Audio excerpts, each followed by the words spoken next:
இரட்சகர் இயேசு நாமத்தில் ஜெபிக்கிறோம். மட்டுமாய் நம்முடைய சன்னிதானத்தில் எங்களை கூடி வர பண்ணினீர். ஆண்டவரே, இந்த வேத பாட வகுப்பை ஆசீர்வதிங்க. ஆண்டவரே, இந்த வேதப்படை பாடல் பகுதியை ஆசீர்வதிங்க. கர்த்தாவே, நாங்கள் எபிரேயர் 12ஆம் அதிகாரத்தை தியானிக்க போகிறோம். பரிசுத்த ஆவியானவரே எங்களோடு இடைப்பட்டு நீ கிரியை செய்ய வேண்டும் என நாங்கள் வேண்டிக் கொள்கிறோம். கர்த்தராகிய இயேசு கிறிஸ்து நாமத்தில் ஜெபிக்கிறோம் நல்ல பிதாவே. ஆண்டவருடைய நாமத்துக்கு மகிமையாக ஒரு பாடலை பாடி நாம் ஆண்டவரை மகிமைப்படுத்துவோம்.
கர்த்தருடைய பரிசுத்த நாமத்துக்கு மகிமுண்டாவதாக.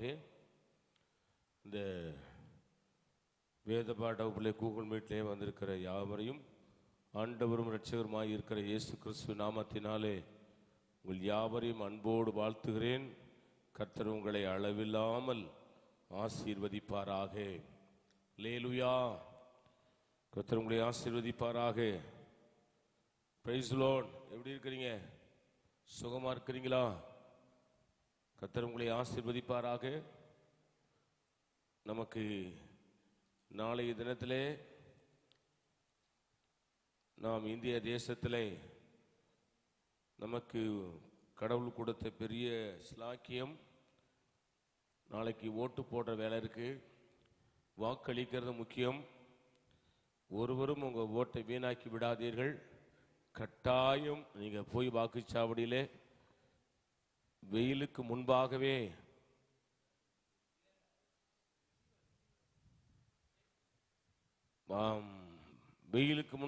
நீங்கள் முன்னாடியே போய் யாவரும் வாக்களியுங்கள். வாக்களிக்காத மட்டும் இருக்காதீர்கள். கர்த்தர் உங்களை ஆசீர்வதிப்பாராக. ஆமென். அல்லேலூயா. இந்த நாளிலே நாம் தொடர்ந்து எபிரேயர் புஸ்தகத்தை தியானித்துக் கொண்டு வருகிறோம். இந்த எபிரேயர் நிருபம் யூத ஜனங்களுக்காக எழுதப்பட்டது. இந்த எபிரேயர் நிருபம் முழுக்க முழுக்க யூதர்களுக்கு இது ஒரு வழிகாட்டியாக இந்த எபிரேய வாக்கியம் எழுதி வைத்திருக்கிறான். இன்றைக்கு இந்த எபிரேயர் புஸ்தகத்தில் இருந்து 12ஆம் அதிகாரத்தின் மூலமாக கர்த்தராகிய இயேசு கிறிஸ்துவை விசுவாசித்து ரட்சிக்கப்பட்டு ஞானஸ்தானம் எடுத்து அவரை பின்பற்றுகிற நமக்கு பரிசுத்த ஆவியானவரை கொண்டு தேவனாகிய கர்த்தர் நம்மோடு பேசுகிறார். ஆகவே இன்றைக்கு இந்த 12ஆம் அதிகாரத்தை நாம் தியானிக்க போகிறோம். உங்களுடைய வீடியோ மட்டும் ஆன் பண்ணிக்கொள்ளுங்க. உங்கள் மைக்கை நீங்கள் ஆஃப் பண்ணிக்கலாம். இந்த கூகுள் மீட்டில் இருக்கிற யாவரும் உங்கள் வீடியோ ஆன் பண்ணிக்கங்க, மைக்கை ஆஃப் பண்ணிக்கொள்ளவும். கர்த்தர் உங்களை அளவில்லாமல் ஆசீர்வதிப்பாராக. எபிரேயர் 12ஆம் அதிகாரம். தேவன் தமது பிள்ளைகளை சீர்படுத்துகிறார். இந்த அதிகாரத்தினுடைய தலைப்பு தேவன் தமது பிள்ளைகளை சீர்படுத்துகிறார். வசனம் வாசிக்கிறோம் பாருங்க. 1. ஆகையால் மேகம் போன்ற இத்தனை திரளான சாட்சிகள் நம்மை சூழ்ந்து கொண்டிருக்க பாரமான யாவற்றையும் நம்மை சுற்றி நெருக்கி நிற்கிற பாவத்தையும் தள்ளிவிட்டு விசுவாசத்தை துவங்குகிறவரும் முடிக்கிறவருமாய் இருக்கிற இயேசுவை நோக்கி நமக்கு நியமிக்கப்பட்டிருக்கிற ஓட்டத்தில் பொறுமையோடு ஓடக்கடவோம். அருமையான கர்த்தருடைய பிள்ளைகளே, இந்த எபிரேய நிருபம் 12ஆம் அதிகாரத்திலே இதை எழுதின ஆசிரியர் ஒரு ஓட்டத்தை சொல்லுகிறார். ஆவிக்குரிய ஓட்டம். இந்த உலகத்தில் எல்லாரும் ஓடுகிறார்கள். பணம் சம்பாதிப்பதற்கு ஓடுகிறார்கள், தன்னுடைய இனத்திற்காக ஓடுகிறார்கள், வயிற்று பிழப்புக்காக ஓடுகிறார்கள், உயர்ந்த பதவி என்பதற்காக அரசியலிலே ஓடுகிறார்கள். சிலர் வாழ்க்கையில நல்ல படிப்பு படித்து உயர்ந்த இடத்துக்கு வர வேண்டும் என்று ஓடுகிறார்கள். யார் எப்படி ஓடினாலும் வேதம் சொல்லுகிறது, ஆகையால் விசுவாச மக்களாகிய உங்களுக்கும் எனக்கும் ஆகையால் மேகம் போன்ற இத்தனை திரளான சாட்சிகள் நம்மை சூழ்ந்து கொண்டிருக்க பாரமான யாவற்றையும் நம்மை சுற்றி நெருக்கி நிற்கிற பாவத்தை தள்ளிவிட்டு விசுவாசத்தை தூங்குகிறவரும் முடிக்கிறவருமாய் இருக்கிற இயேசுவை நோக்கி நமக்கு நியமிக்கப்பட்ட ஓட்டத்தில் பொறுமையோடு ஓட கடவோம். சரியாய் இந்த வசனத்தை கவனித்தீர்களானால், இந்த உலகம் நம்மளை உற்று கண்ணோக்கி கொண்டிருக்கிறது. உலகத்தினுடைய மனிதர்கள் நம்மளை பார்த்து கொண்டே இருக்கிறார்கள்.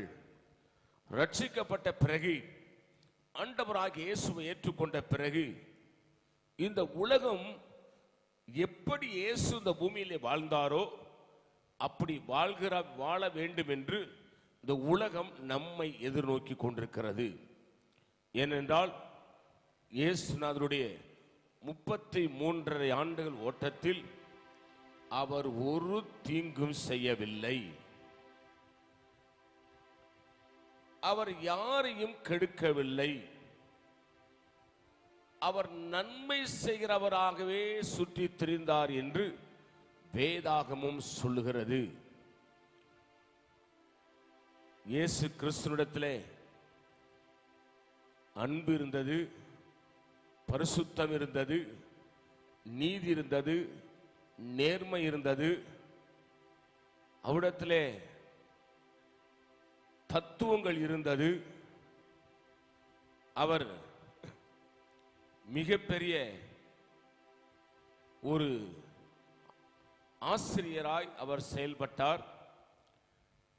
எல்லாவற்றுக்கும் மேலாக மனிதனுக்கு அவன் தாயின் கற்பத்திலிருந்து பிறந்தது முதல் பாவத்துக்குள்ளே கிடக்கிறான், சாபத்துக்குள்ளே கிடக்கிறான், சடங்காரச்சரத்துக்குள்ளே கிடக்கிறான். அவனை எப்படியாவது மீட்டுவிட வேண்டும் என்பதற்காக இயேசு இந்த பூமியிலே உதயமானார். ஆனால் ஆண்டவராகிய இயேசு கிறிஸ்து ஒரு பாவம் செய்யாதவராய் பரிசுத்தராய் வாழ்ந்தார். உலகத்தில் எத்தனை மகான் வந்தார்கள், எத்தனையோ புனிதர்கள் வந்தார்கள், எத்தனையோ மகாத்மாக்கள் வந்தார்கள். ஆனால் ஒருவரும் இயேசுவை போல வாழவில்லை. இயேசு முழுக்க முழுக்க அவர் பரிசுத்தமுள்ளவராய் வாழ்ந்தார், உண்மையுள்ளவராய் வாழ்ந்தார். ஆகதான் இந்த எபிரேயருக்கு நிருபத்தை எழுதின ஆக்கியோன் சொல்கிறான், மேகம் போன்ற. மேகத்தை பாருங்க, எப்படி திடீரென்று ஒரு பெருமழை வருதுன்னா கரு மேகம் சூழ்ந்து கொண்டிருக்கும். இப்படி ஒரு மேகத்தை போன்ற ஜனங்கள், திரளான ஜனங்கள், இவன் இயேசுவை ஏற்றுக்கொண்டானே, இவள் இயேசுவை ஏற்றுக்கொண்டாலே, பேச்சு எப்படி இருக்கிறது, பார்வை எப்படி இருக்கிறது, சிந்தை எப்படி இருக்கிறது, எண்ணங்கள் எப்படி இருக்கிறது, செயல்பாடுகள் எப்படி இருக்கிறது, இயேசுவை போல வாழ்றாங்களா இல்லையா என்று நம்மை ஒரு கூட்டம் சூழ்ந்து கொண்டிருக்கிறது. இப்ப ஒரு கூட்டம் நம்மிடத்தில் இயேசுவை போல் நம்ம வாழ்றோமான்னு பார்த்து கொண்டிருக்கிறது. ஆனா இந்த உலகத்தில் நாம் ஓடிக்கொண்டிருக்கிற இந்த விசுவாச ஓட்டத்தில் நம்மை பாவம் நெருக்குகிறது.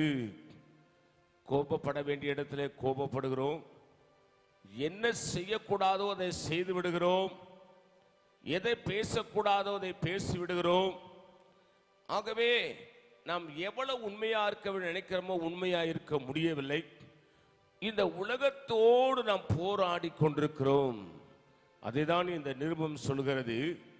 மேகம் போன்ற இத்தனை திரளான சாட்சிகள் நம்மை சூழ்ந்து கொண்டிருக்க, நம்மை நெருக்கி நிற்கிற பாவத்தை தள்ளிவிட்டு, ஆண்டவரே என் பாவத்தை எடுத்து போடும் என்று சொல்லி ஜெபம் பண்ணினா அந்த ஜெபத்துக்கு பதில் வராது.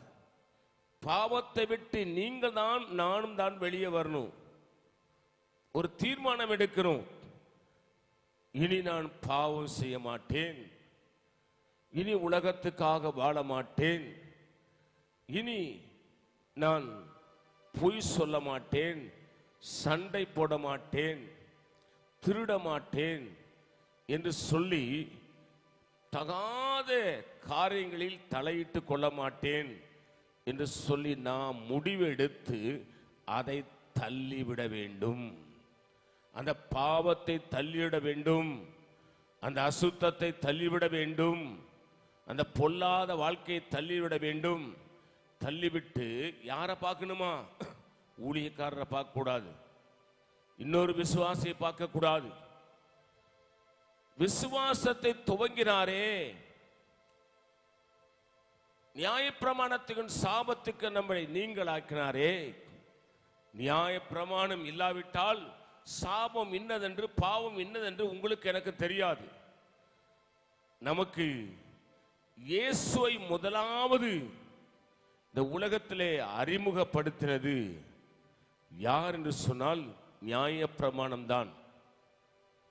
ஏனென்றால் அது பாவம், இது சாபம் என்று நமக்கு தெரியாவிட்டால் நாம் இயேசுவை ஏற்றுக்கொண்டிருக்க மாட்டோம். பரிசுத்த ஆவியானவர் நமக்கு இயேசுவை அடையாளம் கண்டு சொல்லுகிறார்.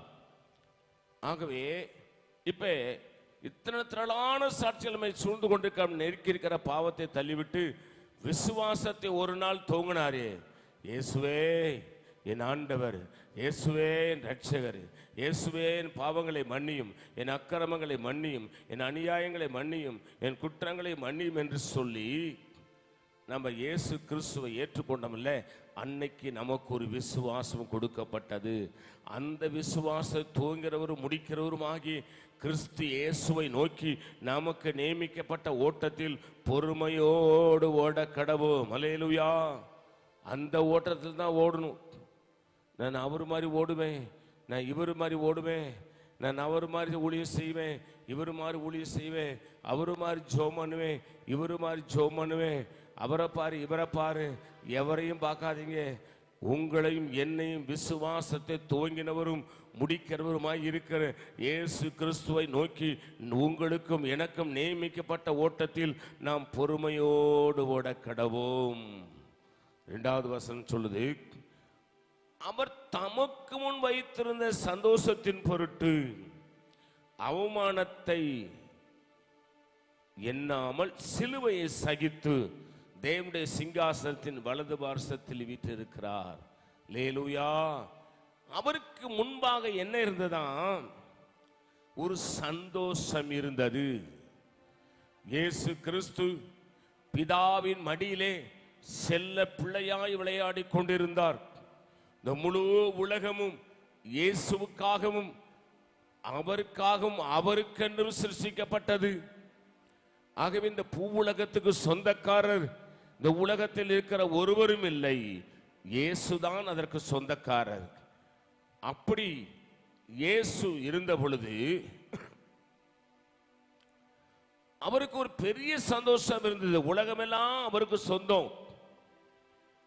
இந்த சந்தோஷத்தை இன்னொரு சந்தோஷம் என்னன்னு கேட்டீங்கன்னா, மனிதன் பாவத்திலிருந்து வெளியே வர வேண்டும், மனிதன் சாபத்திலிருந்து வெளியே வர வேண்டும், மனிதன் சடங்காச்சாரத்திலிருந்து வெளியே வரணும், மனிதன் கடவுள் யார் என்று தெரியாதபடிக்கு உருவங்களை வணங்குகிறான், உருவ வழிபாடு செய்கிறான், கடவுள் யார் என்று தெரியாதபடிக்கு மனிதனே மனிதன் வணங்குகிறான். ஆகவே இப்படி பல சீர்கேடுகள் இருக்கிறதை என் ஆண்டவர் பார்த்து இந்த மனிதர்களெல்லாம் ரட்சிக்கப்பட வேண்டும் என்பதற்காக சிலுவை என்கிற அவமானத்தின் சின்னத்தை கொஞ்சம் கூட பொருள்படுத்தாதபடிக்கு, ஏன் அது சிலுவையின் அவமான சின்னம் என்று சொன்னால், யூதர்கள் அந்த காலத்தில் வச்சிருந்த மரண தண்டனைக்கு பெயர் சிலுவை மரணம். அந்த சிலுவை மரணம் யாரு அவர்களுக்கு இனி மன்னிப்பே வழங்க முடியாது என்று யூத அரசாங்கம் தீர்மானிக்கிறதோ அவர்களுக்கு கொடுக்கிற மிகப்பெரிய தண்டனை தான் சிலுவையில் அடிச்சு அவர்களை சாகடிப்பார்கள். அந்த சின்னத்துக்கு பேர் அவமானத்தின் சின்னம். சிலுவையில் ஒருத்தன் தூங்கிட்டு இருக்கிறான்னு கேட்டா, அவன் செய்யக்கூடாத தவறை செய்து விட்டான். அவனுக்கு அரசாங்கம் கொடுத்திருக்க தண்டனை, அவனை பார்க்கிறவங்களாம் பரியாசம் பண்ணுவாங்க, பார்க்கிறவங்களாம் ஏளனம் பண்ணுவாங்க, பார்க்கிறவங்களெல்லாம் கேலி பண்ணுவாங்க. அந்த அவமானத்தின் சின்னத்தை இயேசு என்ன பண்ணாராம்? தமக்கு முன்பாய் வைத்திருக்கிற சந்தோஷத்தின் பொருட்டு மனிதன் எப்படி ஆகியும் ஆண்டவர் பக்கமாய் வந்துவிட வேண்டும் என்பதற்காக அவமானமாகிய சிலுவையை சகித்து தேவனுடைய சிங்காசனத்தின் வலது பார்சத்தில் அவர் வீற்றிருக்கிறார். அல்லேலூயா. அவமானத்தை சந்தோஷமா எடுத்துக்கிட்டாராம். அது பெருசா எடுத்துக்கல. ஏன்னு கேட்டார், மனிதன் தான் எனக்கு முக்கியம். நீங்க பாருங்க, உலகத்துல மனிதர்களுக்கு அதிக முக்கியத்துவம் தர மாட்டாங்க, மிருகங்களுக்கு அதிக முக்கியத்துவம் கொடுப்பார்கள், உயிரற்றவைகளுக்கு அதிக முக்கியத்துவம் கொடுப்பார்கள். ஏனென்றால் அவருடைய அறியாமை அப்படி செய்கிறது. இப்ப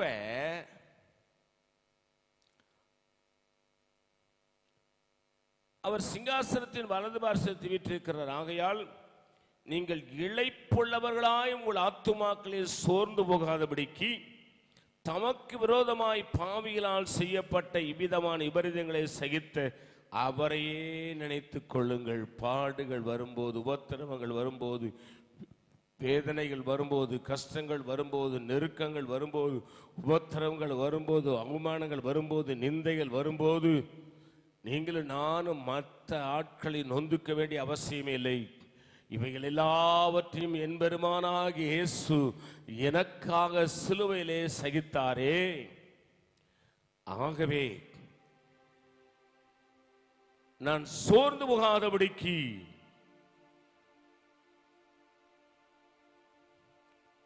பாவிகளால் செய்யப்பட்ட இவ்விதமான விபரீதங்களை சகித்த என் ஆண்டவரையே நோக்கி பார்ப்பேன் என்று நீங்கள் நினைத்து உங்கள் விசுவாச ஓட்டத்தில் ஓடணும்.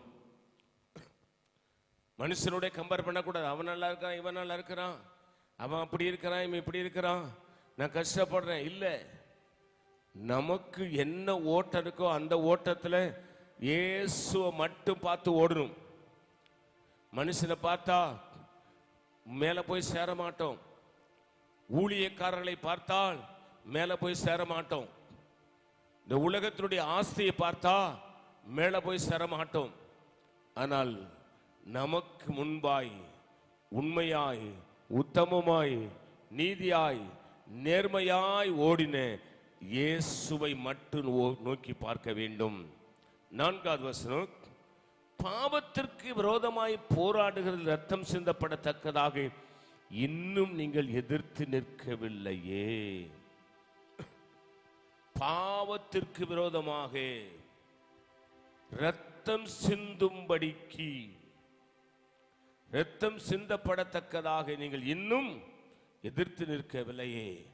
பாவம் நம்மளை சூழ்ந்து கொள்கிறது, சாவும் சூழ்ந்து கொள்கிறது. சில நேரத்தில் பாவத்தில் நாம் விழுந்து விடுகிறோம், சாபத்தில் விழுந்து விடுகிறோம். முடியல, நான் எவ்வளவோ முயற்சி பண்ணேன், என்னால பொய் சொல்லாம இருக்க முடியல, பொய் சொல்லிட்டேன். எவ்வளவோ முயற்சி பண்ணேன், சண்டை போடக்கூடாதுன்னு தீர்மானம் பண்ணேன், ஆனா சண்டை போட்டேன். எவ்வளவு முயற்சி பண்ணேன், வாயில கெட்ட வார்த்தை பேசக்கூடாது நினைச்சுக்கிட்டு இருந்தேன், ஆனா கெட்ட வார்த்தை பேசிட்டேன். இன்னொருத்தனை அவமதிக்க கூடாது, அடிக்க கூடாது நினைச்சுக்கிட்டு இருந்தேன், நான் அடிச்சுட்டேன், அவமதிட்டேன்.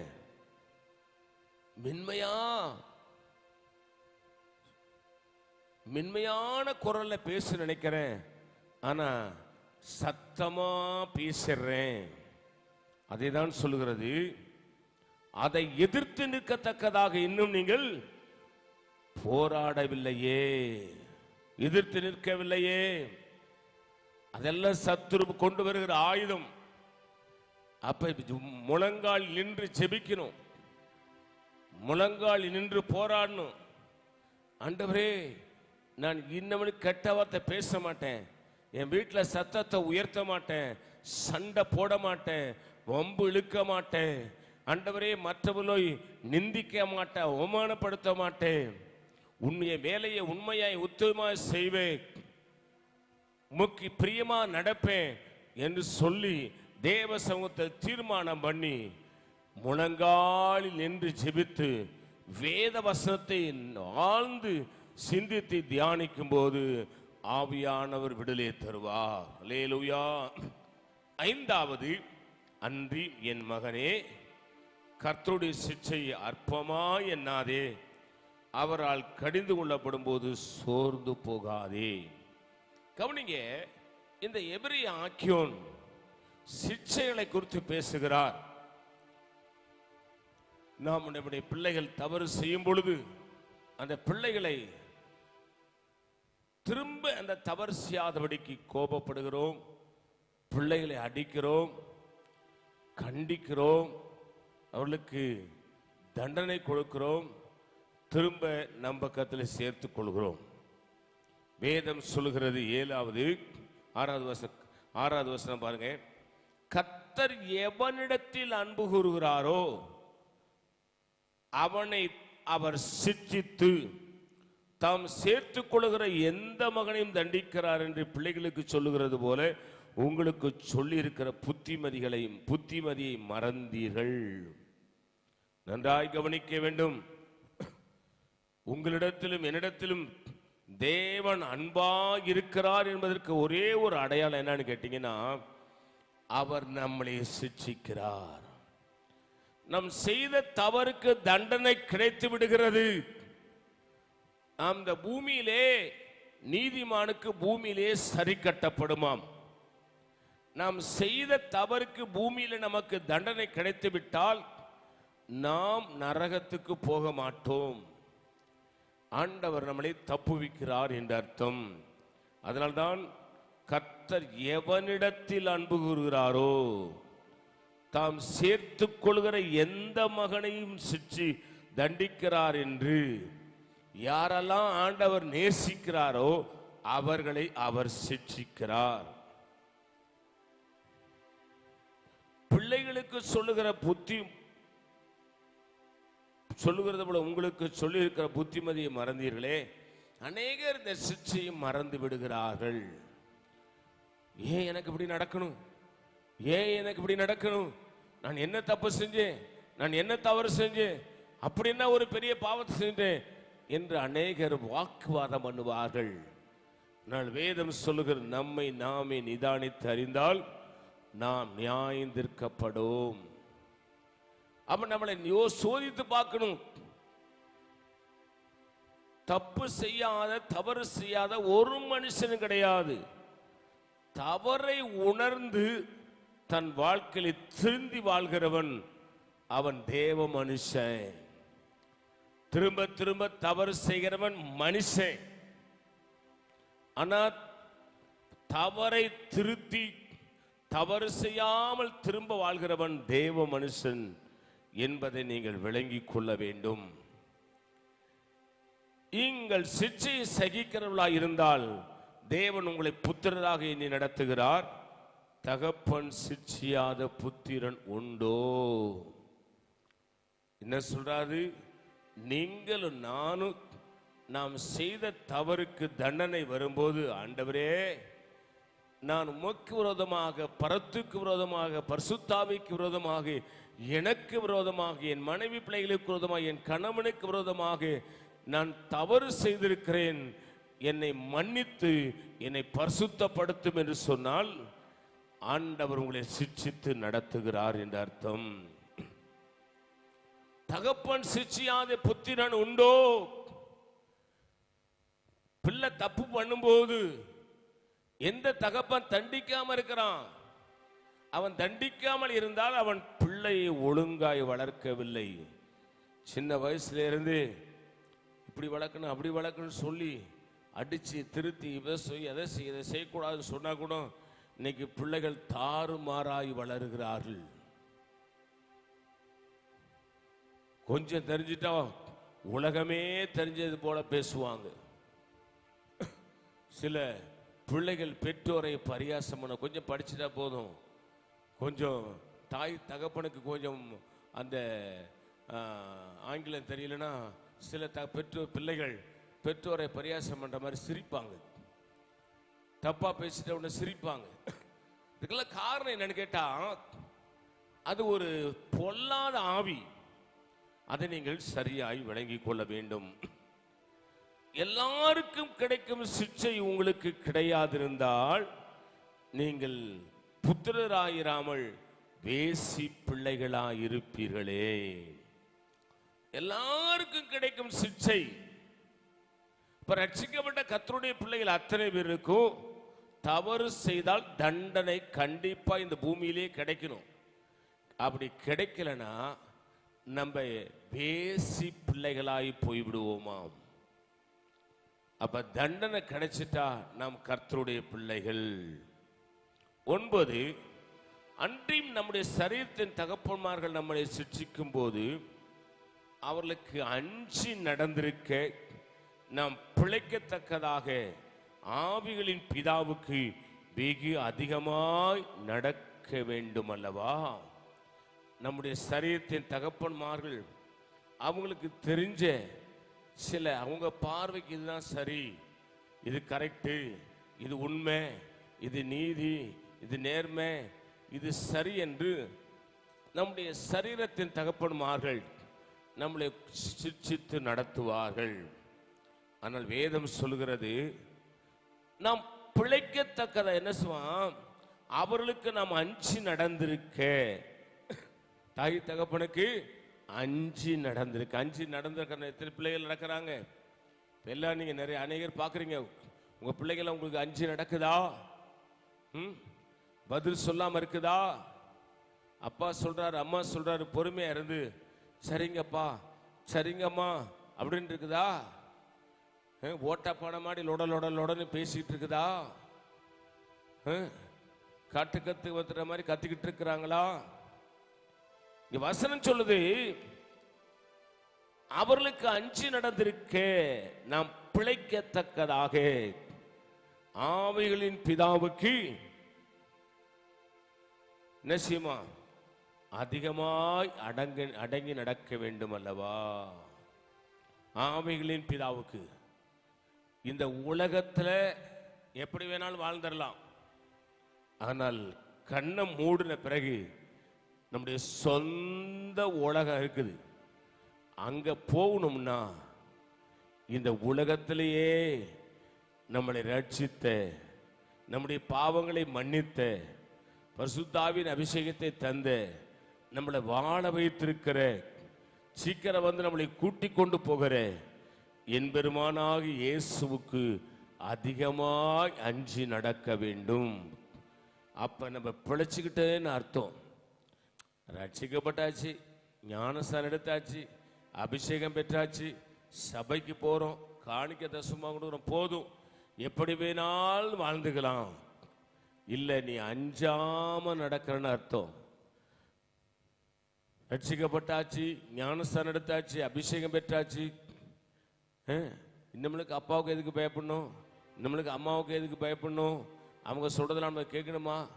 அவங்களுக்குலாம் அந்த அளவுக்கு படிப்பறிவுலாம் இல்லை, நான் ரொம்ப ரொம்ப படிச்சுட்டோம் என்று சொல்லி சில கொஞ்சம் என்ன செய்யறது, கொஞ்சம் வித்தியாசமாய் நடப்பார்கள்.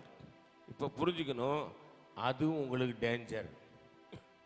10ஆம் வசனம், அவர்கள் தங்களுக்கு நலம் என்று தோன்றுகிறபடி கொஞ்ச காலம் சிந்தித்தார்கள், இவரோ நம்முடைய பரிசுத்தத்துக்கென்றும் பங்குள்ளவராகும் பொருட்டு நம்முடைய பிரயோஜனத்துக்காகவே நம்மை சிக்ஷிக்கிறார். தாய் தகப்பன் அவங்களுக்கு நல்லதுன்னு தெரிஞ்சிற வரைக்கும் சிக்ஷித்து நடத்துகிறார்களாம். ஆனால் நம்முடைய ஆண்டவராகிய இயேசுநாதர் பரிசுத்த ஆவியானவர் நம்முடைய பிரயோஜனத்துக்காகவே சிக்ஷிக்கிறார். அல்லேலூயா. பரிசுத்த ஆவியானவருக்கு அடங்கி நடக்கணும், தாய் தகப்பனுக்கு அடங்கி நடக்கணும். பிள்ளைகள் மறு பேச்சில் பேசக்கூடாது, சத்தத்தை உயர்த்தக்கூடாது, சொல்றதை கேட்டு அமைதியா இருக்கணும். சொல்லுங்கப்பா, நான் திருத்திக் கொள்றேன், ரைட், நம்மளுக்கு பேச மாட்டேன், நம்மளுக்கு செய்ய மாட்டேன், சொல்லுங்கம்மா, நம்மளுக்கு செய்ய மாட்டேன், நான் இப்படி பேசுறேன், என் சத்தத்தை. இப்படி பிள்ளைகள் தாழ்மையின் ரூபமாய் அடிமையின் ரூபம் எடுத்த இயேசுவை போல மாறும். திமிர்தண்டா நடந்தா ரொம்ப கஷ்டம். 11ஆம் வசனம், எந்த சிக்ஷையும் தற்காலத்தில் சந்தோஷமாய் காணாமல் துக்கமாய் காணும்.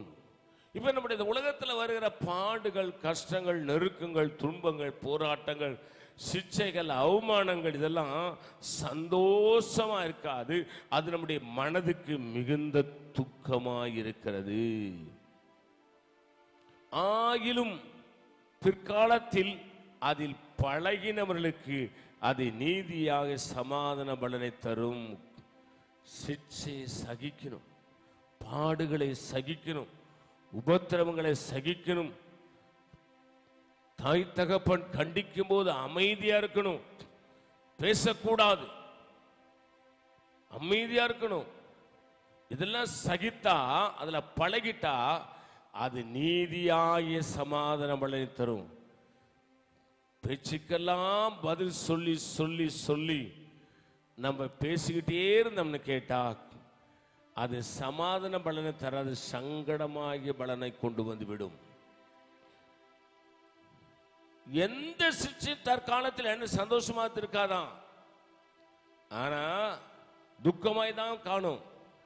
பழகணும், சகிக்கணும், அமைதியா இருக்கணும், பொறுமையா இருக்கணும், உண்மையா இருக்கணும், ஒழுக்கமா இருக்கணும், நீதியா இருக்கணும், நேர்மையா இருக்கணும். கவனிங்க, ரட்சிக்கப்படாததுக்கு முன்னாடி எவ்வளவு நீ மோசமா நடந்தலாம், மோசமா தாய் தாய்ப்பட்ட சண்டை போட்டுருக்கலாம், ஒம்பளுத்திருக்கலாம், பிரச்சனை பட்டுருக்கலாம். ரட்சிக்கப்பட்ட பிறகு நமக்கு ஒரு முன்மாதிரி இயேசு. பிதாவுக்கு சிலுவையின் மரண பரியந்தம் கீழ்ப்படிந்தாராம். அவரை சாகடிச்சு அவர் மரிக்கிற வரைக்கும் பிதாவுக்கு கீழ்ப்படிந்தாராம்.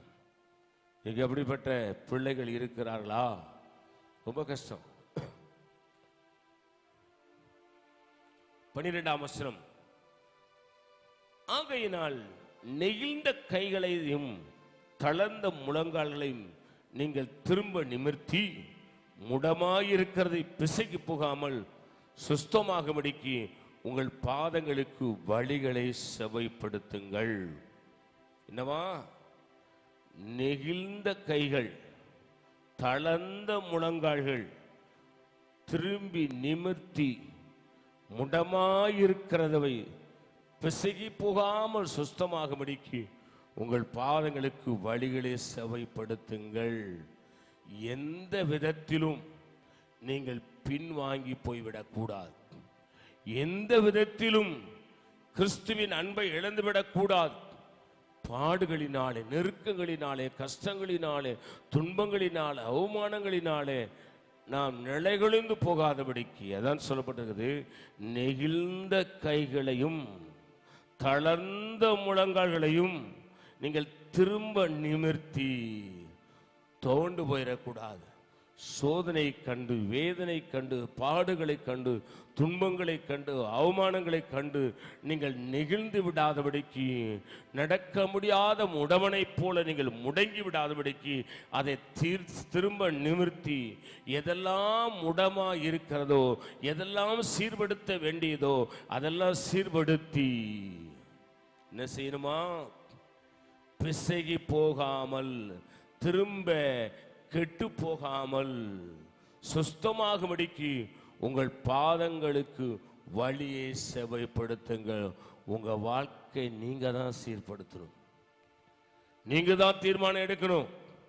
அப்பாட்ட இப்படி பேசுவேன், அம்மாகிட்ட இப்படி பேசுவேன், அண்ணங்கிட்ட இப்படி பேசுவேன், அக்கா கிட்ட இப்படி பேசுவேன், தங்கச்சி கிட்ட இப்படி பேசுவேன், தம்பி கிட்ட இப்படி பேசுவேன், மாமா கிட்ட இப்படி பேசுவேன், ஆசிரியர்கிட்ட இப்படி பேசுவேன், அதிகாரிகிட்ட இப்படி பேசுவேன்.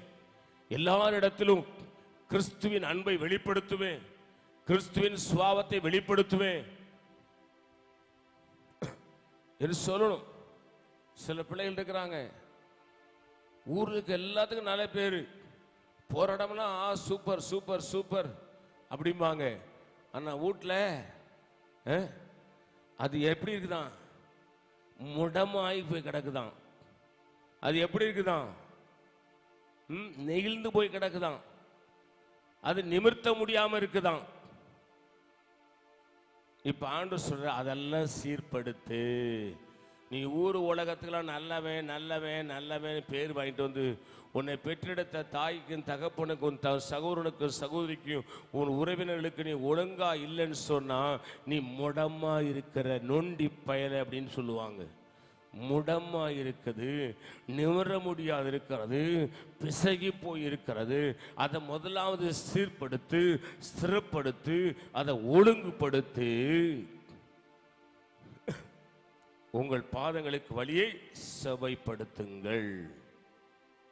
ஊருக்கு உபதேசம், தனக்கு பரதேசம் என்று சொல்வார்கள். 14ஆம் வசனம், யாவரோடும் சமாதானமாய் இருக்கவும் பரிசுத்தமுள்ளவர்களாய் இருக்கவும் நாடுங்கள், பரிசுத்தம் இல்லாமல் ஒருவனும் கர்த்தரை தரிசிப்பதில்லையே. யாவரோடும் சமாதானமாய் இருக்கவும். அடுத்தது, பரிசுத்தமுள்ளவர்களாய் இருக்கும், யாரோடும் சமாதானமாக இருக்கவும் பரிசுத்தமுள்ளவர்களாய் இருக்கவும் நாடுங்கள். அடுத்தது, பரிசுத்தம் இல்லாமல் ஒருவனும் கர்த்தரை தரிசிப்பதில்லையே. பரிசுத்தம் சொன்னா அநேகருக்கு புரியல. பரிசுத்தம் என்கிற பதம் கீழ்ப்படியாமை அத்தனையும் பரிசுத்த கேடுதான். ஒழுக்கமில்லாத அத்தனையும் பரிசுத்த கேடுதான். பரிசுத்தம் என்பது எல்லாவற்றிலும் உண்மை, உத்தமம், நீதி, நேர்மை. அது பரிசுத்தம். பரிசுத்தம் மட்டும்தான் ஆண்டவருக்கு பிடிக்கும். பாவி அவர் நேசிக்கிறார், பாவத்தை வெறுக்கிறார். எப்படியும் வாழ்ந்து விடலாங்கிறது வேற, இப்படிதான் வாழணுங்கிறது வேற. வேதாகமம் சொல்லுகிறது, நீ எப்படி வாழ்ந்துடலாம் அப்படின்னு சொல்லி தரல, இப்படித்தான் வாழணும். அதனால்தான் எப்படி வாழணுங்கிறத வேற யாரையும் பார்க்க கூடாது, இயேசுவை மட்டும்தான் பார்க்கணும்னு இந்த எபிரேயர் சொல்லி தருகிறார். 15ஆம் வசனம் பாருங்க, ஒருவனும் தேவனுடைய கிருபை இழந்து போகாதபடிக்கு யாதொரு கசப்பான வேரும் முளைத்தெழும்பி கலக்கம் உண்டாக்குறதுனால் அநேகர் தீட்டுப்படாதபடிக்கும். ஒருவனும் தேவனுடைய கிருபை இழந்து போகாதபடிக்கு. எப்ப இழந்து போறோம்?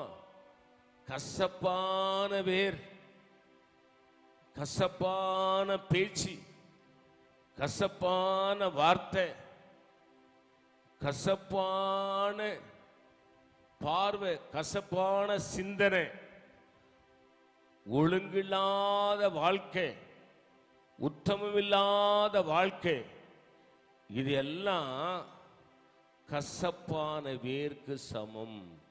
உலகத்தான பாருங்க, திட்டமிட்டு செயல்படுறான். அரசியல்வாதிகளை பாருங்க, திட்டமிட்டு செயல்படுறான். பணக்காரனை பாருங்க, தன்னுடைய வாழ்க்கையில முதன்மையான இடத்துக்கு வரதுக்காக திட்டமிட்டு செயல்படுறான். ஆவிக்குரியவர்களுக்கு திட்டமே இல்லை. காலையில் எழுந்து பைபிள் படிப்போம், ஜெபம் பண்ணுவோம், மதியம் வேதத்தை படிப்போம், ஜெபம் பண்ணுவோம், இரவில தூங்குறதுக்கு முன்னாடி நேரம் கிடைக்குதா பைபிள் படிப்போம், ஜெபம் பண்ணுவோம். அதெல்லாம் கிடையாது ஆவிக்குரியவனுக்கு. உலகத்தான போல இன்னைக்கு ஆவிக்குரிய சபைகள், விசுவாசிகள் அநேக மாறிவிட்டார்கள். வெந்ததை தின்போம், மிதி வந்தால் சாவும். இன்னைக்கு நிறைய சாப்பாட்டுறாமர்கள் பெருகி போனார்கள். தினந்தோறும் விதவிதமான சாப்பாடா சாப்பிடணும்னு நினைக்கிறாங்க.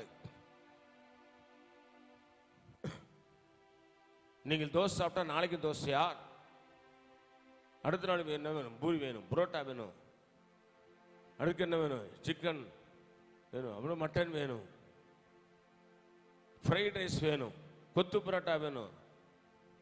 தினந்தோறும் ஒன்றை திங்கணும்.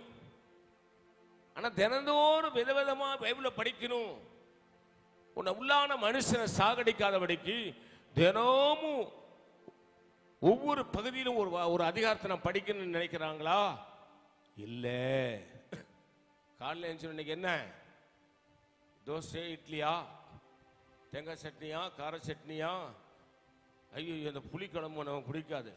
இந்த சொரக்காய் பிடிக்காது, இந்த வெண்டைக்காய் பிடிக்காது, இந்த பரங்கிக்காய் பிடிக்காது. கவனி, உலகத்தான் எவ்வளவு திட்டமிட்டு செயல்படுறான். ஒருவனும் தேவனுடைய கிருபை இழந்து போகாதபடிக்கு யாதொரு கசப்பான வேர். திட்டமில்லாத வாழ்ற வாழ்க்கை, திட்டமில்லாத ஜெபிக்கிற ஜெபம், திட்டமிடாத வேதத்தை படிக்கிற படிப்பு ஒண்ணுக்கு பிரயோஜனப்படாது. அப்ப கசப்பான வேர் எங்க இருக்குன்னு பார்க்கணும். ஜெபிக்கலையா உன் கோபத்தை அடக்க முடியாது. வேதத்தை வாசிக்கலையா நீ நிதானமா பேச மாட்ட. கர்த்தருடைய வார்த்தைக்கு அதிகமாக நீ உட்கொள்ளாம இருக்கிறியா, உன் உள்ளத்திலிருந்து வேகமும் உலக பிரகாரமான ஆசைகளும் முளைத்தெலும்பும். கலக்கம் உண்டாகிறதுனால் அநேகர் தீட்டு படாதபடிக்கும். ஏன் தீட்டுப்படுறாங்க? முதல்ல கசப்பான வேர். கசப்பான வேர் எது எடுத்தாலும் கசப்பு. நன்றாய் கவனிங்கள்.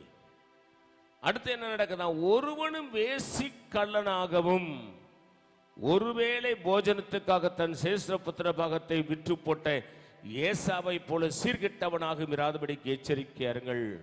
என்ன சொல்றாரு இவரே? ஒருவனும் வேசி கள்ள. என்ன பேர் வரக்கூடாது ரட்சிக்கப்பட்ட விசுவாசிக்கு? அவன் வேசித்தனம் பண்றான். இன்னொருடைய மனைவி வச்சிருக்கிறான், இன்னொருடைய புருஷனை வச்சிருக்கிறா பாரு. இந்த வேசித்தனம் ஆண்டவருடைய பார்வைக்கு மிகவும் மோசமானது. ஒருவனும் வேசி கள்ளனாகவும் ஒருவேளை போஜனத்துக்காக சேஷ புத்திரபாகத்தை இழந்து போனானே. யாரவே? ஏசா. கொஞ்ச நேரம் பசி தாங்க முடியல, கொஞ்ச நேரம் பசிக்காக தன் சகோதரிடத்திலே பைத்தியங்களை வாங்கி குடிச்சிட்டு சேஸ்திர புத்திரபாகத்தை விற்று போட்டான். அவனை குறித்து எழுதியிருக்கு. கொஞ்ச நேரம் பசி தாங்க, இன்னைக்கு நம்ம கொஞ்ச நேரம் தாங்க முடியுதா? கொஞ்சம் நிதானமா பேசுப்பா, பொறுமையா பேசு. இந்தம்மா கொஞ்சம் நிதானமா பேசுமா, நான் சொல்றத புரிஞ்சுக்க. ஆனா என்ன பண்றோம்? எவ்வளவு வேகமா பேச முடியும் அவ்வளவு வேகமா பேசுறோம்.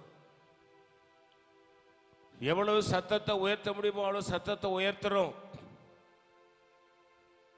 இன்னைக்கு நிறைய பேர் ஏசாமை போல தனக்கு உண்டாயிருக்கிற சேஸ்திர புத்திர பாகத்தை, தேவன் கொடுத்த அதிகாரங்களை, தேவன் கொடுத்த வாக்கு தத்தங்களை விற்று போடுகிற ஏசாக்கள் உண்டு. நல்ல போஜனம் கண்டிக்கிற சபைக்குள்ள நல்ல போஜனம் கிடைக்கும். நீ எப்படி வேணாலும் வாழ்ந்துடலாம், எப்படி வேணாலும் இருக்கலாம், நீ என்ன வேணாலும் செய்யலாம். இயேசு உனக்காக எல்லாவற்றையும் செய்து முடிச்சிட்டாரு. செய்யற பாவத்துக்கும் செய்ய போற பாவத்துக்கும் ஆண்டவர் ஏற்கனவே உனக்காக சிலுவையிலே பாடுபட்டு முடிச்சிட்டார் என்று சொல்லி கள்ள உபதேசம் பண்ணுகிறானே, அந்த கள்ள உபதேசக்காரனும் அந்த கள்ள உபதேசத்தை கேட்கிற யாவரும் ஏசாவுக்கு சமமாயிருக்கிறார்கள். ஆண்டவர் நம்மளை தண்டிக்கவே மாட்டார். என்ன செஞ்சாலும் நமக்கு தண்டனையே கிடையாது. இது கிருபையின் காலம், மன்னிச்சுக்கிட்டே இருப்பாரு. இப்படி சொல்றானே அவன் கள்ள போதகன். அடுத்தது 17. ஏனென்றால் பிற்பாடு அவன் ஆசீர்வாதத்தை சுதந்திரித்துக் கொள்ள விரும்பியும் ஆகாது என்று தள்ளப்பட்டதை அறிவீர்கள். அவன் கண்ணீர் விட்டு கவலையோடு தேடியும் மனம் மாறுதலை காணாமற் போனான். இந்த ஏசாவை குறித்து சொல்லப்பட்டிருக்கிறது. ஏனென்றால் திருட்டளவாய் அவன் ஆசீர்வாதத்தை யாக்கோபு பெற்றுக்கொண்டாலும் அவனை வேதாகம் மேன்மையாக கருதுகிறது. ஆனால் இந்த ஏமாளியாகிய இந்த ஏசாவை குறித்து சொல்லுது. ஏனென்றால் பிற்பாடு அவன் ஆசீர்வாதத்தை சொந்தத்துக் கொள்ள விரும்பியும், தகப்பனே என் சகோதரனும் இடத்திலும் திருட்டளவா எல்லாவற்றையும் பெற்றுக் கொண்டு போய்விட்டான், எனக்கு ஏதாவது ஒரு ஆசீர்வாதத்தை வச்சிருக்கிறாயா? அதுக்கு சொல்றான் தகப்பன், காலங்கள் வரும்போது உன் கழுத்திருக்கிற நுகத்தடி அவன் உடைத்து போடுவான். நீ அடிமையாதாண்டா இருக்கணும்னு சொல்லி ஆசீர்வதிக்கிறான். காரணம் என்ன? அவன் அழுகிறான், புலம்புகிறான், கண்ணீர் வடிக்கிறான். அவன் ஒன்றையும் பெறாமல் போய்விடுகிறான். காரணம் என்ன? வேதம் ரத்தன சுருக்கமாக சொல்கிறது, ஏசா கூடாரவாசியும் குணசாலியுமாய் இருந்தான். ஆனால் யாக்கோபு கூடாரவாசியும் குணசாலியுமாய் இருந்தான். ஏசா வனவாசியாய் இருந்தான். தாய் தகப்பன் சொல்றத அப்படியே கேட்டுக்கிட்டு இருந்தான் யாக்கோபு. ஆனால் இந்த ஏசா அப்படி இல்லை. அவன் எப்பொழுதும் வனவாசி. கூடாரியும் குணவசாலியும் என்று சொன்னால் ஆவிக்குரிய வாழ்க்கையில கர்த்தரோடு இருக்கிற அனுபவம். ஜெபிக்கிறது, வேதம் வாசிக்கிறது, தியானிக்கிறது, தேவ சத்தத்தை கேட்கிறது, தேவ சித்தத்தை செய்கிறது, ஆண்டவர் சொல்றது செய்கிறது. அதுல உண்மையாய் உத்தமமாய் இருக்கிறவனுக்கு பேரு கூடாரவாசியும் குணசாலியுமாய் இருந்தான். பைபிளை படிக்கிறதே இல்லை, ஜெபிக்கிறதே இல்லை. உலகம் உலகம் உலகம் என்று வனவாசி போல சாப்பாடு சாப்பாடு சாப்பாடு என்று சுத்தி கொண்டு இருந்தானே, அவன் அழுதுகிறான், புலம்புகிறான், கண்ணீர் வடிக்கிறான், ஒன்றையும் காணாமல் தவிக்கிறான். இன்னைக்கு அநேக ஏசாக்கள் இப்படிதான் இருக்கிறார்கள். யாக்கோபு போல கூடாரவாசியும் குணசாலியும் இல்லை. தினந்தோறும் பைபிள் படிக்கிற அனுபவம் நேரத்தில் இல்லை, தினமும் ஜெபிக்கிற அனுபவம் இல்லை, அதிகாலையிலே கர்த்தரை தேடுறதில்லை. படுக்க விட்டு ஏஞ்ச உடனே செல்போன் தான் அவர்களுக்கு கடவுள், யூடியூப் தான் அவர்களுக்கு கடவுள், பேஸ்புக் தான் அவர்களுக்கு கடவுள். முதல்ல இந்த கடவுளை பார்த்துட்டு தான் ரெண்டாவது வயிற்று கடவுள், மூன்றாவது தான் என்னப்பா பைபிள் படிச்சியா ஜெபம் பண்ணியா அப்பதான் ஞாபகம் வரும், சூரிய உதயம் வந்த மாதிரி வரும். இந்த ஏசாக்களுக்கு தான் இந்த வசனம் எழுதப்பட்டிருக்கிறது. அதுல எழுதிருக்கு பாருங்க, பிற்பாடு அவன் ஆசீர்வாதத்தை சொந்தத்துக் கொள்ள விரும்பியும் ஆகாதம் என்று தள்ளப்பட்டதை அறிவீர்கள். ஜெபிக்க வேண்டிய நேரத்தில் நீ ஜெபி, வேதத்தை வாசிக்க வேண்டிய நேரத்தில் வேதத்தை வாசி, தியானிக்க வேண்டிய தியானம் பண்ணு, உபவாசம் பண்ண வேண்டிய வயசுல உபவாசம் இரு, ஊழியம் செய்ய வேண்டிய நேரத்தில் ஊழியம் செய், ஆத்துமாக்களை ஆதாயம் செய்ய வேண்டியது ஆத்துமாக்களை ஆதாயம் பண்ணு. யோசுவாவை குறித்து யோசுவா 1ஆம் அதிகாரத்தில் சொல்லப்பட்டிருக்கிறது. மோசேக்கு பிறகு யோசுவாவை ஏன் ஆண்டவர் தலைவனாக்கினான் என்று சொன்னால், இந்த யோசுவா ஆசரிப்பு கூடாரத்தை விட்டு விலகாதிருந்தான்.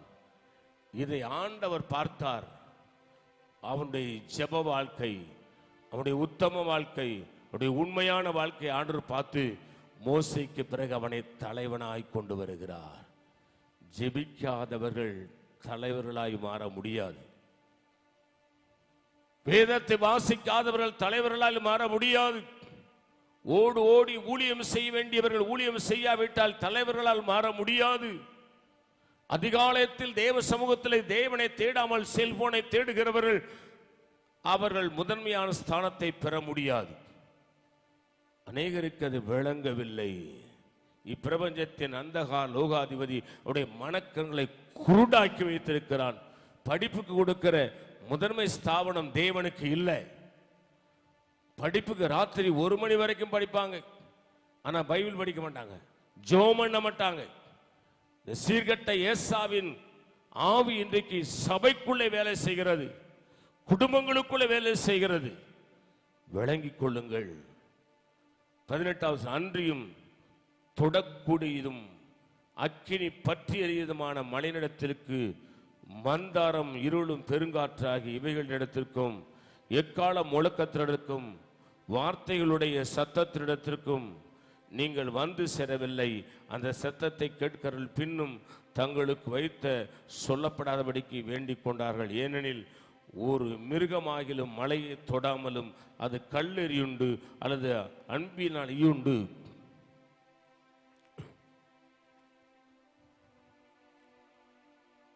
சாக வேண்டும் என்று சொல்லப்பட்ட கட்டளை சகிக்க கூடாதிருந்தார்கள். பழைய ஏற்பாட்டில் மோசே 10 கட்டளையை வாங்க போயிட்டார். அப்ப ஆண்டவர் மோசேட்ட சொல்ல, ஒருவனும் மலையை தொடக்கூடாது, ஆடு மாடு எவனும் மேய்க்க கூடாது, மலையின் பக்கத்துல ஒருவனும் வரக்கூடாது. அப்படி ஒருவன் வந்தால், ஆடு மாடுகள் மிருகங்கள் வந்தால் சாக வேண்டும். கொடுமையான சட்டம். இதை சகிக்க முடியவில்லை என்று சொல்லுகிறது வேதம். ஆனால் 21 பாருங்க, மோசே நான் மிகவும் பயந்து நடுங்குகிறேன் என்று சொல்லத்தக்கதாக அந்த காட்சி அவ்வளவு பயங்கரமாயிருந்தது. மோசேனிடத்தில் தேவன் அக்கினி ஜுவாலையாய் தோன்றி, மோசே நீ நிற்கிற பூமி பரிசுத்தம் உள்ளது, உன் காலில் இருக்கிற பாதரட்சை கழற்றி போடு. அந்த அக்கினியை பார்க்க முடியவில்லை அவனால். அந்த அக்கினி, அந்த செடி தீப்பிடிச்சு எரிகிறது போல எரிகிறது. செடி எரியவில்லை, வெறும் தழல் மாத்திரம் வருகிறதை பார்க்கிறான். நமக்குள் இருக்கிற அக்கினி நம்மளை அழிக்காது, அது எரிந்து கொண்டே இருக்கணும். அதுதான் பரிசுத்த ஆவியினுடைய அந்த அதிசயமான காரியத்தை நீங்கள் பார்க்க முடியும். அந்த காட்சி அவ்வளவு பயங்கரமாக இருக்கிறது. தினந்தோறும் ஆவிக்குள்ளே ஜெபிக்கிற அனுபவம், அந்நிய பாஷையிலே ஜெபிக்கிற அனுபவம் ஒரு மனுஷனுக்குள் இருக்குமானால் அவனுடைய வாழ்க்கை பிரகாசம் அடைந்து கொண்டே இருக்கும். அவனுடைய வாழ்க்கையிலே அவன் கர்த்தரை மட்டும் சார்ந்து வாழ்வான். அல்லேலூயா. அது பயங்கரம். அவனை தொட முடியாது, அவனை பார்க்க முடியாது, அவன்கிட்ட சண்டை போட முடியாது. ஏனால் அவன் தேவனோடு அக்கினியா எரிந்து கொண்டிருக்கிறான். 22 நீங்களோ சீயோன் மலையிடத்திற்கும் ஜீவனுள்ள தேவனுடைய நகரமாகிய எருசலேம் இடத்திற்கும் 1000-10,000 தேவதூரிடத்திற்கும் பரலோகத்தில் பேரிருக்கிற முதற் பேரானவர்கள் சர்வ சங்கமாகிய சபையினிடத்திற்கும் யாவருக்கும் நியாயாதிபதியாக தேவனிடத்திற்கும் பூரணமாக்கப்பட்ட நீதிமான்களுடைய ஆவியினிடத்திற்கும் புது உடன்படிக்கையின் மத்தியஸ்தராகிய இயேசு கிறிஸ்துவிடத்திற்கும் ஆவியனுடைய ரத்தத்தை பேசுவதை பார்க்கலாம் நன்மையானவை பேசுகிற ரத்தமாகிய தெளிக்கப்படும் ரத்தத்திடத்திற்கும் வந்து சேர்ந்தீர்கள். நீங்களும் நானும் எங்க வந்திருக்கிறோம்? ஆபேலுடைய ரத்தம் பழிவாங்க துடிக்கிறது. ஆபேலை காயின் கொண்டு போட்டான். ஆண்டவர் கேட்கிறார், காயின் உன் சகோதரனாகிய ஆபேல் எங்கே? நான் அவனுக்கு அவளாளியா? ஆனா அவன் ரத்தம் கூப்பிடுது, ஆண்டவரே என் சகோதரனாகிய காயினை கொண்டு போட்டு விட்டான், அதற்கு என்ன நீதி செய்ய போகிறீர் என்று கூப்பிட்டு கொண்டே இருக்கிறது. பழிவாங்க துடிக்கிறது காயின் ஆபேலுடைய ரத்தம். ஆனால் இங்க வேதம் சொல்லுது பாருங்க, இதன் ஆச்சரியம். புது உடன்படிக்கையின் மத்தியஸ்தராகிய இயேசு கிறிஸ்துவிடத்திற்கும் ஆபேலுடைய ரத்தம் பேசுவதை பார்க்க நன்மையானவர்களை பேசுகிற ரத்தமாகிய தெளிக்கப்படும் ரத்தத்திற்கு வந்தீர்கள். இயேசு கிறிஸ்துவின் ரத்தம் பழிவாங்க அல்ல, பரிந்து பேசுகிறது. உன்னுடைய பாவங்களுக்காக பிதாவிடத்தில் பரிந்து பேசுகிறது. நம்முடைய அக்கிரமங்களுக்காக அநியாயங்களுக்காக பரிந்து பேசுகிறது. இயேசு கிறிஸ்துவின் ரத்தம் மனம் திரும்பின ஒரு மனுஷனை பார்த்து, பிதாவிடம் இப்பொழுதுதான் அவன் என் ரத்தத்தினால் அவனை கழுவினேன், அவன் பரிசுத்தனாய் இருக்கிறான் என்று சொல்கிறது. நாம் எப்பொழுதெல்லாம் பாவத்தை உணர்ந்து நம்முடைய தவறுகளை உணர்ந்து முழங்கால் படிட்டு இயேசுவே என்னை ரட்சியும் என்னை சுத்திகரியும் என்று சொல்லி கூப்பிடும் போது கிறிஸ்துவின் நன்மையை செய்கிற கிறிஸ்துவின் ரத்தம் நம்மளை சுத்திகரித்து பிதாவிடத்தில் சொல்லுகிறது, என் ரத்தத்தினால் கழுவினேன், இப்பொழுது அவன் நீதிமானாய் இருக்கிறான் என்று சொல்கிறது. ஆபேல் ரத்தம் பழிவாங்க துடிக்கிறது. கர்த்தராகிய இயேசு கிறிஸ்துவின் ரத்தம் மன்னிக்க துடிக்கிறது, ரட்சிக்க துடிக்கிறது, உங்களை மனம் திரும்ப வைக்க துடிக்கிறது, உங்களை சீர்பொருந்த வைக்க துடிக்கிறது, உங்களை சிந்திக்க வைக்க துடிக்கிறது, செத்து கிடக்கிற ஜெப வாழ்க்கை கட்டி எழுப்ப துடிக்கிறது, மடிந்து கிடக்கிற வேத வாசிப்பை, மடிந்து கிடக்கிற அந்த ஜீவியத்தை திரும்ப புதுப்பிக்க துடிக்கிறது. கிறிஸ்துவின் இரத்தம் அதை செய்கிறது. அல்லேலூயா. அடுத்தது பாருங்க, பேசுகிறவர்களுக்கு நீங்கள் செவி கொடுக்க மாட்டோம் என்று சொல்லாதபடிக்கு எச்சரிக்கையாயிருங்கள். பேசுறேன் பாருங்க, எத்தனை பேர் முறுமுறுத்துக்கிட்டீங்க எனக்கு தெரியாது. இந்த காணொளியை பார்க்கிற எத்தனை பேர் முறுமுறுத்துக்கிட்டு கிடக்கிறது தெரியாது. இப்ப சர்ச்சுக்குள்ள இருக்கிற நீங்க எத்தனை பேர் நான் சொல்ற ஆலோசனை முறுமுறுக்குன்னு தெரிய கிடையாது. சிலர்லாம் முறுமுறுக்கு அதை என்னால் பார்க்க முடிகிறது. வசனம் சொல்லுது, இவங்களுக்கெல்லாம் இந்த வாழைப்பழத்தை உரிச்சு அப்படியே வாயில வச்சிடணும், உரிக்காத சாப்பிடணும். அப்படிப்பட்ட வாழைப்பழ சோம்பேறிகள். ஏன்னா அவங்க வளர்ந்து வந்த வழிகள் அப்படி. நான் சரியான ஒரு ஆசானிடத்துல, என்னுடைய தலைமை போதகர் ட்ரினிட்டி ஸ்தாபனத்தினுடைய தலைவரிடத்துல சரியான உபதேசத்திலே நான் வளர்க்கப்பட்டு வந்தேன். பாஸ்டர் ரத்னகுமார் இடத்துல சரியான இடத்துல வளர்க்கப்பட்டு வந்தேன். எனக்கு கண்டிப்புனா ரொம்ப பிடிக்கும். வாழைப்பழ சோம்பேறிகளுக்கு பிடிக்காது. உடனே அவங்க என்ன செய்வாங்க, இப்படி இல்லாம பேசுவாங்க, இப்படி இல்லாம பேசுவாங்க, கதை கதையா பேசுவாங்க. அவங்களுக்கு நான் ஆண்டவர் எழுதி வச்சிருக்கிறார் பாருங்க, பேசுகிறவர்களுக்கு நீங்கள் செவி கொடுக்க மாட்டோம் என்று விசுவாசியாதபடிக்கு எச்சரிக்கையாயிருங்கள்.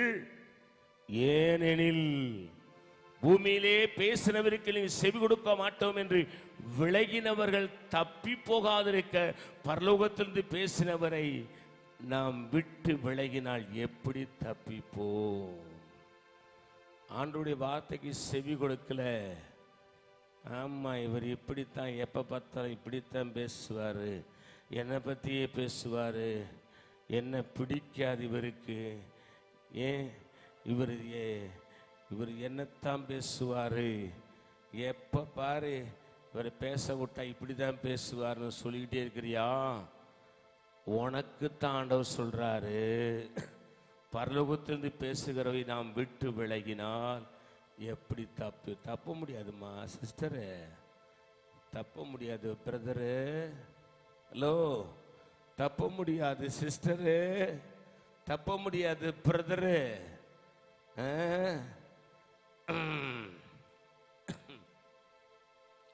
இன்னும் ஒரு தரம் என்று சொல்லானது அவை யாதவைகள் அசையாதவைகள் நிலைத்திருக்கத்தக்கதாக அசைவுள்ளவர்கள் உண்டாக்குறவைகளை போல மாறிப்போம் என்பதை குறிக்கிறது. இன்னும் ஒரு தரம் என்று சொல்லானது அசையாதவைகள் நிலைத்திருக்கத்தக்கதாக அசைவுள்ளவர்களாக உண்டாக்கப்பட்டவைகளை போல மாறிப்போம் என்பதை குறிக்கிறது. இன்னும் ஒரு தரம் அந்த இயேசு ஒரு ஓமையை சொன்னார். அத்தி மரத்தின் அடியிலே போனார். சரியான பசி அவருக்கு. மரம் ரொம்ப பச்சை பசேர்னு இருக்குது, நல்ல தலை இருக்குது. தேடி பார்க்கிறாரு, ஒரு கனியும் இல்லை. ஒன்னு சொல்ல, இனிமே அவங்ககிட்ட கனி இல்லாத இருப்பதாகன்னு சொல்லிட்டு வந்துட்டார். அத்தி மரம் பட்டு போச்சு. இன்னைக்கு அநேகருடைய வாழ்க்கையில ஆளு பார்த்தா சூப்பரா இருப்பாங்க. என்ன சட்டை, என்ன பேண்ட்டு, என்ன ட்ரெஸ்ஸு, என்ன சேலை, ஒரு எங்கே போனாலும் போகிற இடத்துக்கு ஒரு சேலை வச்சுருப்பாங்க, ஒரு ஜாக்கெட் வச்சுருப்பாங்க, ஒரு துணி வச்சுருப்பாங்க, ஒரு பேண்ட் வச்சுருப்பாங்க, ஒரு சட்டை வச்சுருப்பாங்க. ஒரு இடத்துக்கும் இன்றைக்கி ஒரு இடத்துக்கு போகணும்னு சொன்னால் 10 இடத்துக்கு போகிறோன்னா 10 பேண்ட்டு சட்டை இருக்கும், 10 பாவாடை தாவணி இருக்கும், 10 சேலை ஜாக்கெட் இருக்கும். ஏன்னு கேட்டால் அவங்க விதவிதமாக காட்சி அளிப்பார்கள். ஆனால் வசனம் என்ன சொல்லுது? ஒரு தரம் என்று சொல்லானது அசையாதவைகள் நிலைக்கத்தக்கதாக அசைவுகளை உண்டாக்கப்பட்டது போல மாறிப்போம் என்பதை குறிக்கிறது. பார்த்தீங்களா? நம்முடைய வாழ்க்கை மாறும். அடுத்தது, ஆதலால் அசைவில்லாத ராஜ்யத்தை பெறுகிறவர்களாகி நாம் எப்படி இருக்கணுமா? பயமில்லாத நடப்போம். போப்பா, நீ பேசிக்கிட்டே இரு, நான் செய்யறது செஞ்சுக்கிட்டே இருப்பேன். அப்படி இல்லை. ஆதலால் அசைவில்லாத ராஜ்யத்தை பெறுகிறவர்களாகிய நாம் பயத்தோடும் பக்தியோடும் தேவனுக்கு பிரியமாய் ஆராதனை செய்யும்படி கிருபையை பற்றி கொள்ள கடவோம். சொல்லும் போது சிரிக்கிறதுல பிரயோஜனம் இல்லை, ஏதாவது நையாண்டி பண்றதுல பிரயோஜனம் இல்லை. ஆனா வசனம் சொல்லுது, அசைவில்லாத ராஜ்யத்தை நீங்களும் நானும் பெறப்போகிறோம். எப்படி இருக்கணுமா? பயத்தோடு இருக்கணும், பக்தியோடு இருக்கணும், தேவனுக்கு பிரியமான ஆராதனை செய்யணும். குடும்ப ஜெபமோ தண்ணி ஜெபமோ சர்ச்சில் ஜெபம். சில ஆட்களை பாருங்க, குடும்ப ஜெபத்திலோட அப்படியே நாலு கழிச்சு கீழே அப்படியே படுத்து கிடக்கும் பாருங்க. கீழேயே பார்த்துட்டு இருங்க. ஒரு மிருகம், உங்களுக்குலாம் தெரியும், கீழேயே தான் பார்க்கும். ஜெபிக்காத வரைக்கும் அந்த ஆள் நல்லா இருக்கும். ஜெபம் ஸ்தோத்திரம் ஸ்தோத்திரம் ஸ்தோத்திரம் ஸ்தோத்திரம்னா போதும். எங்கே கிடந்த ஒரு குட்டி, ஆயிரக்கணக்கான குட்டி தூக்க பிசாசு வந்து அழுத்தி உடனே ஆளு கீழே விழுந்து அப்படியே குப்புற கிடக்கும். கேட்டா அப்போ தான் முதுக வலிக்கும், கையை வலிக்கும், காலை வலிக்கும், முழங்கால வலிக்கும், தலையை வலிக்கும், எல்லாமே வலிக்கும். அடுத்து பாருங்க, கிருபையை பற்றி கொள்ள கடவோம். இன்னைக்கு அநேகர் கிருபையை போக்கடிக்கிறாங்க. ஜெப நேரத்தில் நீ ஜெபிக்கலையா, கிருபையை போக்கடிக்கிறாய். வேதத்தை வாசிக்க வேண்டிய நேரத்தில் வேதத்தை வாசிக்கவில்லையா, நீ கிருபையை போக்கடிக்கிறாய். கீழ்ப்படிய வேண்டிய நேரத்தில் கீழ்ப்படியவில்லையா, கிருபையை போக்கடிக்கிறாய். ஆலயத்துக்கு வர வேண்டிய நேரத்தில் ஆலயத்துக்கு வரலையா, கிருபையை போக்கடிக்கிறாய். திருவிருந்து பந்தியில் பங்கெடுக்கலையா, நீ கிருபையை போக்கடிக்கிறாய். சத்தியத்துக்கு பயந்து உண்மையாய் உத்தமாய் பரிசுத்தமாய் நீதியை நேர்மையாய் வாழவில்லையா, நீ கிருபையை போக்கடிக்கிறாய். குடும்ப ஜெபத்தில் தூங்குறியா, நீ கிருபையை போக்கடிக்கிறாய். முதலாவது என்னுடைய ராஜ்யத்தினுடைய நீதியும் தேடுங்கள், அப்பொழுது இவைகளெல்லாம் உங்களுக்கு கூட கொடுக்கப்படும். அது காலை ஜெபமோ மதிய ஜெபமோ இரவு ஜெபமோ எனக்கெல்லாம் யாரும் கற்றுக் கொடுக்கல. உடைய பாஸ்டர் சொல்றதுதான் கேட்டிருக்கிறேன். ஆனால் குடும்ப ஜெபத்தில் நான் வாலிப காலங்களில் அப்படி குடும்ப ஜெபத்தில் நேர் முழங்காலில் இருப்பேன். இன்னைக்கு வாழப்பழ சோம்பேறிகள் முட்டி போட மாட்டாங்க, குப்புறவி படுத்து கிடப்பாங்க. நன்றாய் விளங்கிக் கொள்ளுங்க. கடைசியாய் 21, நம்முடைய தேவன் பட்சிக்கிற அக்கினியாயிருக்கிறாரே. ஹலோ, எல்லாத்தையும் விளங்குதா? கொஞ்சம் கடுமையா இருக்குதா? நம்முடைய தேவன் அன்பாகவே இருக்கிறார். அதுல எந்த மாற்றம் இல்லை. தேவன் அன்பாகவே இருக்கிறார், எந்த மாற்றமும் இல்லை. ஆனால் பேழைக்குள்ளே வந்த, சபைக்குள்ளே வந்த, அன்பின் குமாரனாகிய சரீரமாகிய சபைக்குள்ளே வந்த உங்களுக்கும் எனக்கும் தேவன் பட்சிக்கிற அக்கினியாயிருக்கிறாரே. கீழ்ப்படியாதவர்களுக்கு ஒரு அக்கினி தான், பார்த்துக்கிட்டே இருப்பார். நேரம் வரும்போது பட்சித்து போட்டுருவார். எப்படி பட்சிப்பார்? சந்தோஷம் போயிடும், சமாதானம் போயிடும், கேட்கறது கிடைக்காது, வேண்டிக் கொண்டது நடக்காது. ஏன்னா சின்ன வயசுல இருந்து நீ உத்தமம் வாழல, ஒழுங்கா வாழல, ஒழுங்கா செபிக்கல, ஒழுங்கா வேதத்தை வாசிக்கல, தியானிக்கல, அவருக்கு பிரியமா நடக்கல. எங்க பிள்ளைகளுக்கெல்லாம் ஆண்டவர் எனக்கா ஒரு நாளைக்கு தான் ஜெபம் பண்ணுவேன். எங்கள் பிள்ளைகள் எல்லாம் படிப்பும் அறிவு ஞானத்தை விடணும். சிலெல்லாம் பார்த்தீங்கன்னா புள்ள பரிசு எழுத போனால் அம்மா பட்டினி கிடந்து பாஸ்டிங் போட்டு அப்படி ஜெபம் பண்ணிகிட்டே இருப்பாங்க. இவங்க போய் பரிசு எழுதுகிற மாதிரி அப்படியே பயபக்தியாக உட்காந்து எழுதிட்டு இருப்பாங்க.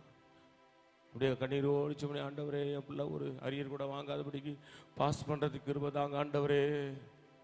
இதெல்லாம் தவறு நினைக்கிறீங்களா, ரைட் நினைக்கிறீங்களா? வழக்கமாக ஜெபிக்க வேண்டிய ஜெபத்தை செஞ்சு போயிட்டே இருக்கணும். புள்ள பரிசு தான் எங்கள் அம்மா அப்பா நான் உபவாசம் பண்ணி ஜெபம் பண்ணுறாங்க. பிள்ளையாண்டனை நடத்த வேண்டிய வழி நடத்தரும் உதவியெல்லாம் விடாதிருப்பான். அவனை நடத்த வேண்டிய நடத்த படிச்சியா, தினமும் படி, தினமும் பைபிள் படி, தினமும் ஜெபம் பண்ணு, ஆண்டவருடைய ஞானத்தை கேளு, கிருபையை கேளு சொல்லித்தரணும். அதை விட்டுட்டு அங்கே புள்ள எக்ஸாம் எழுதுது, இங்கே அம்மா ஜெபத்தில் எக்ஸாம் எழுதுது. இவங்க ஜெபிக்கிறதுனால புள்ள ஒழுங்காக கரெக்டாக எழுதி முடிச்சிருதான். இது மனக்கோட்டை. தேவன் பட்சிக்கிற அக்கினியா இருக்கிறாரே. நம்முடைய தேவன் எப்படிப்பட்டவர்? பட்சிக்கிற அக்கினி. நம்ம எந்த அளவுக்கு உண்மையா இருக்குன்னு பார்க்கிறார். ஜெபத்துல, விசுவாசத்துல, பரிசுத்தத்துல, கொடுக்கப்பட்ட வேலையில, கணவனிடத்துல, மனைவிடத்துல, பிள்ளைகளிடத்துல, பெற்றோரிடத்துல செய்கிற வேலையில எந்த அளவுக்கு உண்மையாய், உத்தமமாய், நீதியாய், நேர்மையாய் எப்படி நடக்கிறங்கிறது அவர் பார்த்து கொண்டே இருக்கிறார். நியாயாதிபதி எப்படி இருக்கிறாரா? பட்சிக்கிற அக்கினியா இருக்கிறாரே, பட்சிக்கிற அக்கினியா இருக்கிறாரே. அருமையான கர்த்தருடைய பிள்ளைகளே, இந்த எபிரேயர் 12ஆம் அதிகாரத்தை திரும்ப நீங்க ஒரு 3 முறை உங்க வீட்டில் தனிமையா வாசிங்கள். கர்த்தர் நிச்சயமாய் உங்களோடு பேசுவார். எல்லாரும் கண்களை மூடுவோம், எல்லாரும் தேவ சமூகத்தில் ஒப்பு கொடுப்போம். ஆண்டவரே, இந்த எபிரேயர் 12ஆம் அதிகாரத்துக்கு என்னை ஒப்பு கொடுக்கிறேன். என்னுடைய ஆவி, என்னுடைய ஆத்துமா, என் சரீரத்தை, என் ஜீவனை உம்முடைய கரத்திலே கொடுக்கிறேன். மேகம் போன்ற இத்தனை திரளான சாட்சிகள் நம்மை சூழ்ந்து கொண்டிருக்க, நம்மை நெருக்கி நிற்கிற பாவத்தை தள்ளிவிட்டு விசுவாசத்தை தோங்குற முடிக்கிறவருமாய் கிறிஸ்து இயேசுவை நோக்கி நமக்கு நியமிக்கப்பட்ட ஓட்டத்தில் பொறுமையோடு ஓட கடவோ. நம்முடைய ஓட்டம் எப்படி இருக்குது? ஆவியிலே ஆரம்பமாகி மாம்சத்தில் முற்று போய்விட்டதோ?